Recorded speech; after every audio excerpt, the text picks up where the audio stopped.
Learners ক্রয় মূল্য নির্ধারণ সম্পর্কিত আমরা আরেকটি গাণিতিক সমস্যার সমাধান এখন করব।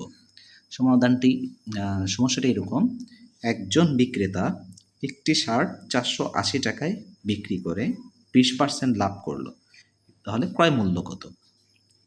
আমরা ক্লাসিক্যাল পদ্ধতিতে অর্থাৎ ঐকিক নিয়মের জিনিসটা আমরা করব।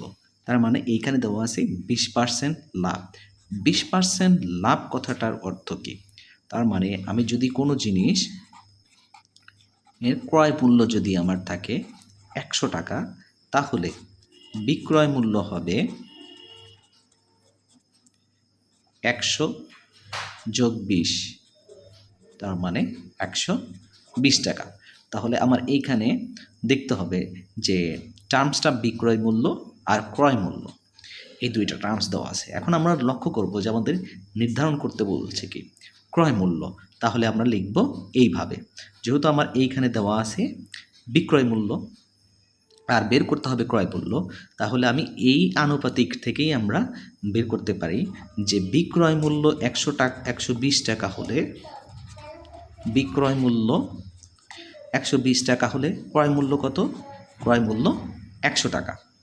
অতএব বিক্রয় মূল্য 1 টাকা হলে অবশ্যই ক্রয় মূল্য তখন কমে যাবে 100 নিচে 120। অতএব বিক্রয় মূল্য কত দেওয়া আছে? 480। অতএব বিক্রয় মূল্য 480 টাকা হলে ক্রয় মূল্য কত সেটা আমার এখন বেরিয়ে যাবে। তাহলে একের জায়গায় এখানে 480 হয়েছে, সুতরাং 480 যাবে গুণ আকারে নিচে 120। এই শূন্য কাটলাম, 4 12 48 সমান সমান 400। ব্যাস। আসুন এবার অঙ্কটির শর্টকাট পদ্ধতি আমরা শিখি। শর্টকাট পদ্ধতি জানার আগে আমরা একটা বিষয়টা কনসেপ্টটা একটু ক্লিয়ার করি। যেমন ধরি কোনো জিনিস আমরা ক্রয় যেটা করি সেটা আমাদের ক্রয় মূল্য আমার X টাকা। এখন এই ক্রয় মূল্যের যদি আমি 100% দামে এই জিনিসটা বিক্রয় করি, 100% দামে, অর্থাৎ যে যতটা দামে কিনছি আমি 100% দামে সেই জিনিসটা বেচবো, তাহলে আমার কত হয়? X এর 100% মানে কি? তাহলে X গুণন 100/100, তাহলে নিচের 100 উপরে 100 কেটে গেল, তার মানে সেটা কত দাম পেলাম আমি? বিক্রয় মূল্য পেলাম আমি, বিক্রয় মূল্য পাওয়া গেল X টাকায়। অর্থাৎ কোনো জিনিস যদি আমি 100% দামে বিক্রয় করি, অর্থাৎ যে দামে কিনেছি সেই দামে বিক্রয় করি, তার মানে ক্রয় মূল্য আর বিক্রয় মূল্য আমার সমান হয়। কিন্তু যদি আমরা লাভে বিক্রয় করি, কত লাভ করলাম সেটা আমার পার্সেন্টের সাথে যোগ হবে। ধরলাম আমার ক্রয় মূল্য X টাকা, এখন সেটা আমার কত পার্সেন্ট লাভে বিক্রয় করেছি? 20% লাভে। তাহলে ক্রয় মূল্যের হবে 120%। 120%। ক্রয় মূল্যের 120% সমান সমান হবে বিক্রয় মূল্য। তাহলে ক্রয় মূল্যের 120% সমান বিক্রয় মূল্য কত দেওয়া আছে? 480। তাহলে ক্রয় মূল্যের 120% সমান সমান আমি লিখতে পারি 480। বা তাহলে 120% মানে কি? পার্সেন্টেজ চলে যাবে, নিচে চলে আসবে 100 সমান সমান 480। বা আমরা এটা একটা শূন্য এখান থেকে আমরা কেটে দিলাম, তাহলে এখানে বাঁচলো আমার 12x সমান সমান এই 10 সাথে ক্রস গুণন আকারে দিলাম 480 গুণন 10, বা x সমান সমান 480 গুণন 10 নিচে 12, 4 12 48, শূন্যটা বসে গেল, তার মানে 40 গুণন 10 সমান সমান 400। ডিয়ার লার্নার্স, এবার আসা যাক অনুরূপ একটি অঙ্ক আমরা সমাধান করব শর্টকাট পদ্ধতিতে। আগে গাণিতিক সমস্যাটা আমরা দেখি। একটি জিনিস 60 টাকায় বিক্রি করলে, অর্থাৎ বিক্রয় মূল্য 60 টাকা, 20% লাভ হয়, জিনিসটির ক্রয় মূল্য কত? তাহলে পূর্বের মতো আমি ধরে নিলাম ক্রয় মূল্য আমার X টাকা, তাহলে কত পার্সেন্ট লাভ করছি? 20% লাভ করেছি। সুতরাং ক্রয় মূল্যের 120% সমান সমান হবে বিক্রয় মূল্য। বিক্রয় মূল্য কত? 60, দেখলাম 60।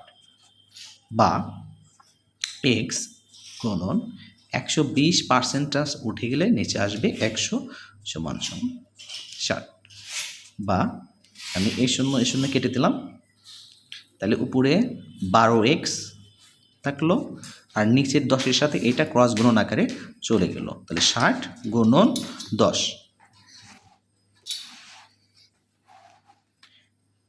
বা x সমান সমান 60 গুণন 10 সে 12, 5-12 60, তাহলে 5-10 50, উত্তর 50। ডিয়ার লার্নার্স, এবার আসা যাক ক্রয় মূল্য নির্ধারণের ক্ষেত্রে যদি আমার ক্ষতির পরিমাণ দেওয়া থাকে। লাভের ক্ষেত্রে যেরকম আমরা শতাংশ পার্সেন্টেজ সাথে যোগ করেছিলাম 100 সাথে, ক্ষতির ক্ষেত্রে এবার তার উল্টো হবে। অর্থাৎ এইখানে আমরা গাণিতিক সমস্যাটা একটু পড়ি। একটি ঘড়ি 560 টাকায় বিক্রয় করায় 20% ক্ষতি হয়, ঘড়িটির ক্রয় মূল্য কত? তাহলে আমার এইবার কিন্তু লক্ষ্য করতে হবে ক্ষতি হয়েছে কত পার্সেন্ট, ক্ষতি হয়েছে 20% ক্ষতি হয়েছে।